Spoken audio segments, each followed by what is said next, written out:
नमस्ते भारत, आप देख रहे हैं WH न्यूज। मैं विजय खौसे। रिपब्लिकन नेता दिवंगत गिरीश बाबू खोब्रागड़े जयंती के उपलक्ष्य पर महाड़ सत्याग्रह क्रांति दिवस पर रिपब्लिकन पार्टी खोरीपा कार्यकर्ता सम्मेलन रविवार को टेका नाका स्थित राजाभाऊ खोब्रागड़े हॉल में संपन्न हुआ। इस मौके पर राष्ट्रीय अध्यक्ष उपेंद्र शेंडे, राष्ट्रीय सचिव उत्तमराव गवई, मुकुंद मेश्राम, गोपीचंद मेश्राम, प्राध्यापक NV ढोके के साथ खोरीपा के तमाम पदाधिकारी उपस्थित थे। अपने दमदार भाषण में सभी रिपब्लिकन पार्टी को एक होने का संदेश देते हुए आड़े हाथ लिया। क्या कहते हैं उत्तमराव गवई, जरा सुनिए। पक्षाचे ज्येष्ठ नेते उत्तमराव गवई आपले विचार व्यक्त करतील असे मी त्यांना विनंती। तथागत भगवान गौतम बुद्ध, महात्मा संत कबीर, महात्मा ज्योतिबाजी फुले,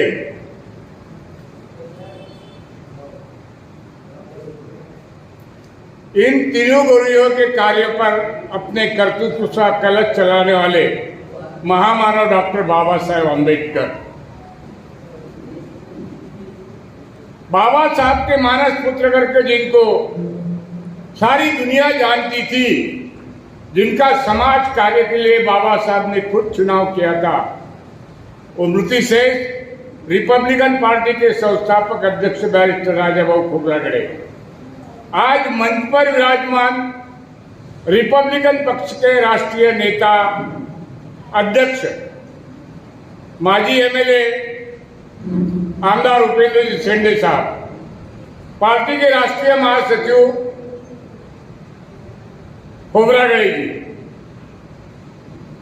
पार्टी के मंच पर विराजमान पार्टी के राष्ट्रीय उपाध्यक्ष प्राचार्य गोपीचंद जी मेश्राम, पार्टी के राष्ट्रीय प्रवक्ता माननीय ढोके सर, जिनका शुरू में यहाँ पहले भाषण हुआ, वो प्राध्यापक मेश्राम सर, अभी जिनका यहाँ पर प्रोग्राम संपन्न हुआ वो प्राध्यापक कामड़े सर, पार्टी के सभी पदाधिकारी, दोस्तों, अभी हाल में जो चुनाव हो गया 5 राज्यों का, उस चुनाव के माध्यम से भारत देश में जितने रिपब्लिकन पार्टी के साथ में और बड़ी नेशनल लेवल की पार्टियां हैं, किसकी कुवत क्या है, किसके पास क्या है, किसकी हैसियत क्या है, उसका सारा नजारा हमने अपने आंखों से देखा हुआ है। मुझे बड़ी खुशी है कि रिपब्लिकन पार्टियों में प्राचार्यों की, प्राध्यापकों की संख्या बढ़ रही है। अच्छे लक्षण है, क्वालिफाइड लोग पार्टी में आते हैं, लेकिन क्वालिफाइड लोगों को आने के बाद में उनका सम्मान देंगे, हम जरूर देंगे, इनकी इज्जत करेंगे, इनके क्वालिफिकेशन की। मैं शुरू में ही प्रार्थना करता हूं उनसे, आपके पास में जो बुद्धि है, ज्ञान है, उसका समाज को जरूर फायदा होना चाहिए। आपने जो डिग्री हासिल की, आपने जो पद प्राप्त किया, वो केवल बाबा साहब का इस देश में जन्म हुआ करके ये मान सम्मान आपको मिला है, वरना आपको कोई नहीं पूछता।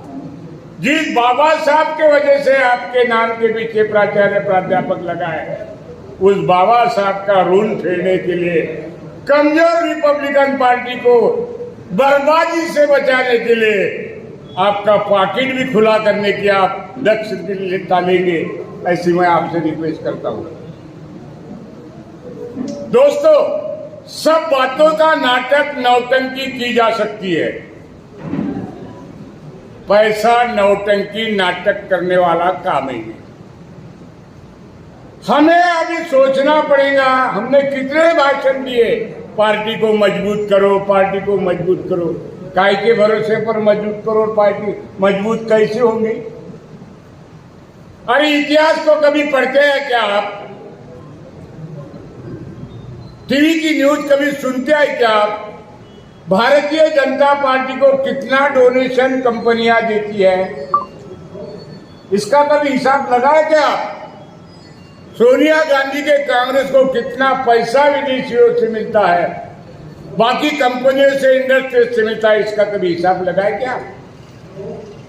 अभी कल मुलायम सिंह के चिरंजीव अकेले इसकी पार्टी 192 आमदारों के साथ में चुनी गई।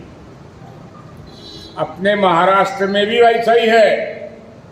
एक एमएलए है, हमारे पास में एक ही एमएलए है, वो भी रिटायर हुए हैं, उपेंद्र जी शेंडे साहब। एक एमएलए को 2,41,000 रुपए महीने का तनख्वाह मिलता है। अभी कल के ही बजट में अजीत दादा पवार ने उनके मानधन में, उनके ड्राइवर के तनख्वाह में, उनके पीए के तनख्वाह में बढ़ोतरी की है। 20,000 का पीए 30,000 गया, 15,000 का ड्राइवर 30,000 पर गया। कोई ड्राइवर रखता नहीं, कोई पीए रखता नहीं, आजू बाजू के चमके वही गाड़ी चला लेते, वही उनके नाम से पैसा निकाला जाता है। हर एमएलए अगर पार्टी को 2,41,000 में से या 3 लाख में से आधे पैसे भी देता है, एक पार्टी, बीजेपी के पास में 105 एमएलए है, 105 एमएलए के आधे पैसे अगर लो तो 10 करोड़ वैसे ही हो जाते हर महीने को। वो पार्टी हेलीकॉप्टर से प्रचार के लिए जाए या एरोप्लेन खुद का ले जाए, हमको तो पैदल चलने की नौबत है। मैं 3 घंटे बैठा रहा बरडी के स्टैंड पर मेश्राम सर की गाड़ी का इंतजार करने के लिए। अमरावती से एसटी से आया, वहां बैठा रहा धूप में। हमारे पार्टी के उम्मीदवार अगर लायक भी हो, उनको हम उम्मीदवार बनाए तो चुनाव का प्रचार वो कैसे करेंगे? उपेंद्र शेंडे साहब को मिलने वाली 50-60 हजार की पेंशन थी, जिसको कितने पैसे उपेंद्र साहब देंगे? हमारे पार्टी के तो कोई कंपनी डोनेशन देती नहीं।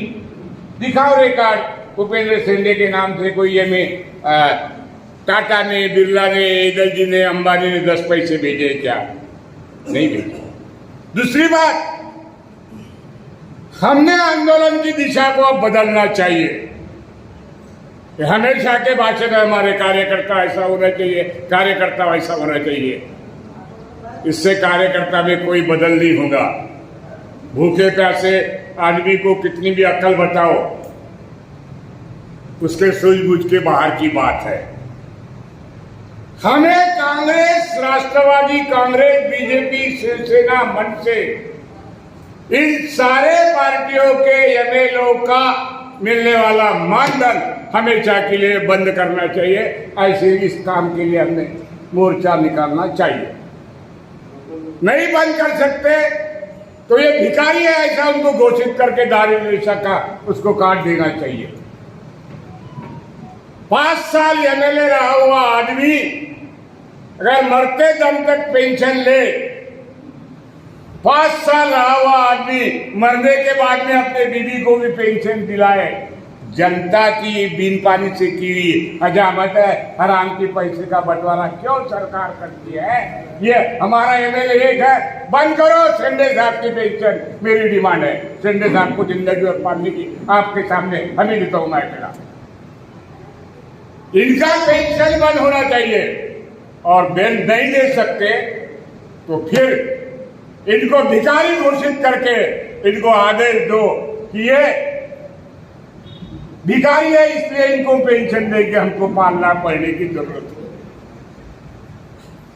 ये सारा पैसा इलेक्शन फंड में जो एमएलए देते हैं करके उम्मीदवारों की, मतदाताओं की खरोट फरीद होती है। मतदार क्या बेचारा 2 समय की 2 रोटियां, 2 बोटियां, 1 पैजामा शर्ट, इसके सिवा उसकी लालच ही नहीं। हम तो आधा कप चाय नहीं पिला सकते रिपब्लिकन पार्टी वाले। हमारे उम्मीदवार आएंगे कैसे चुन के? नहीं आ सकते चुन के हमारे उम्मीदवार। अब मैं एक कोतवाल संघ का नेता हूं, जो कोतवाल संघ बैरिस्टर राजाभाऊ खोबरागड़े से पहले 1927 में पहली बार जब बाबा साहब एमएलए बने थे तो बाबा साहब ने तत्कालीन सभापति के सामने अपनी डिमांड पेश की थी। कोतवालों को जानवरों से बदतर जिंदगी जीने के लिए यहाँ की सरकार ने मजबूर कर दिया है। आज भी 27 साल की लड़ाई बाद में बैरिस्टर राजाभाऊ खोब्रागड़े ने 5वें कलम में चलाई, चार्टर्ड ऑफ डिमांड में पार्टी के प्रोग्राम देना ही चाहिए। कोटवालों को चतुर्थ के देने के लिए सरकार के पैसा नहीं, आमदारों को पेंशन देते किस लिए?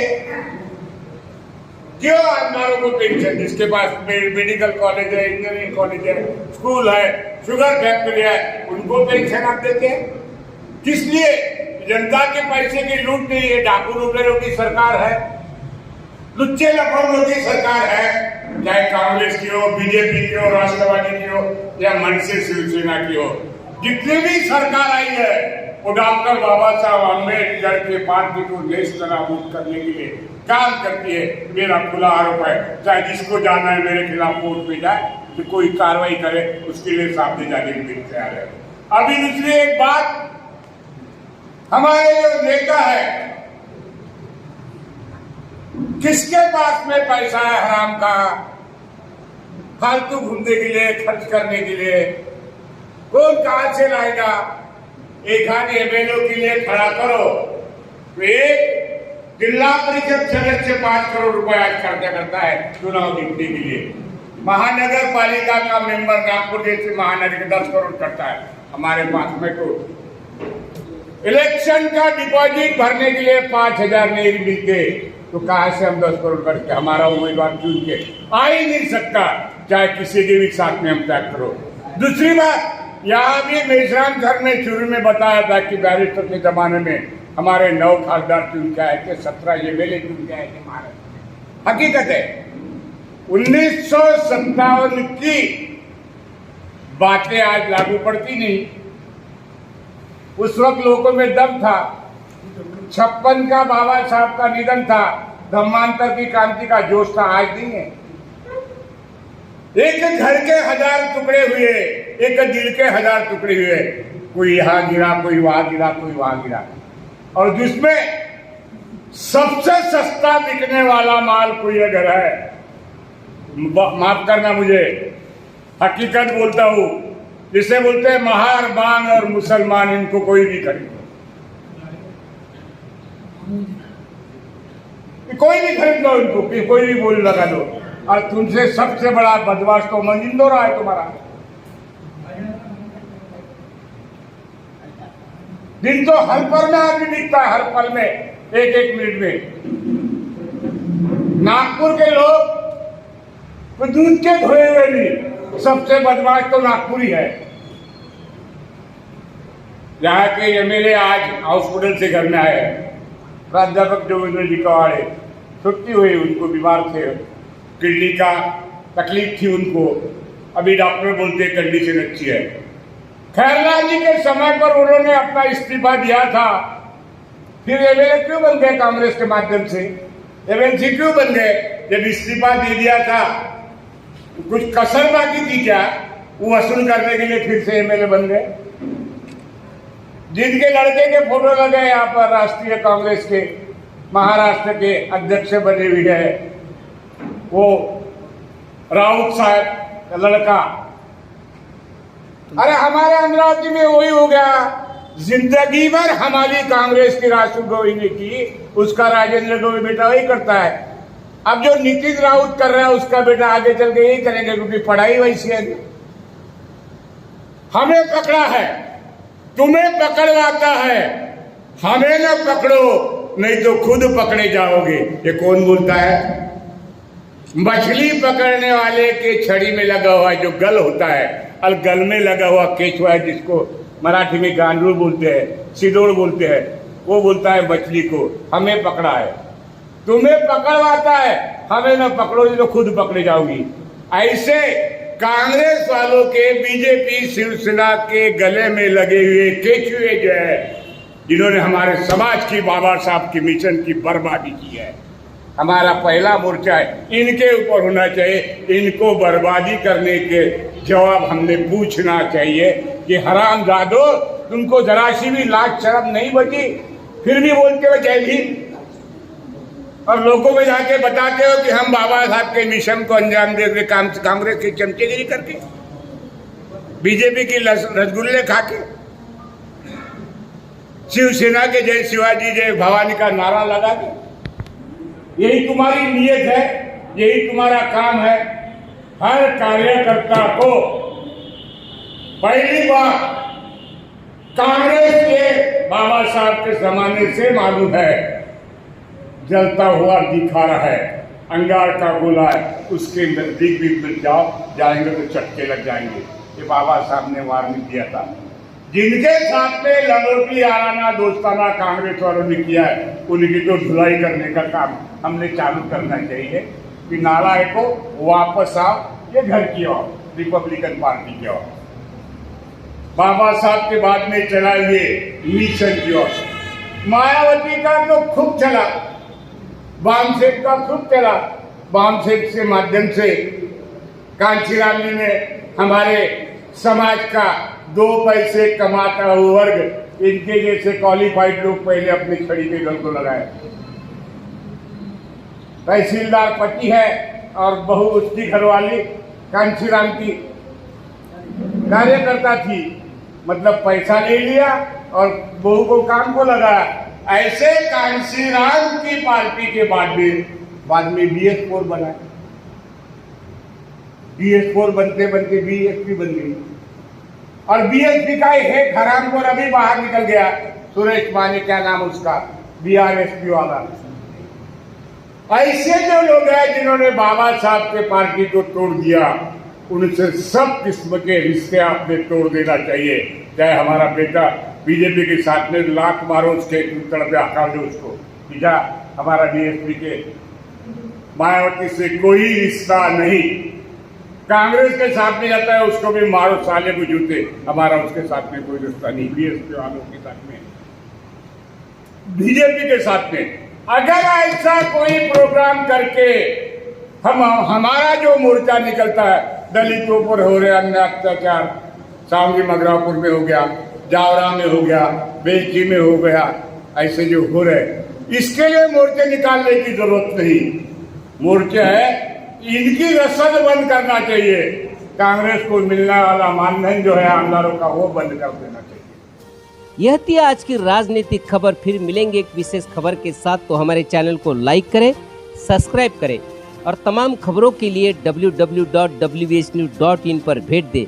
हाँ, ज्वाइन बटन पर जाकर हमारे चैनल के सदस्य बनकर हमें आर्थिक मदद करें। तो ये थी आज की खबर। देखने के लिए आपका शुक्रिया।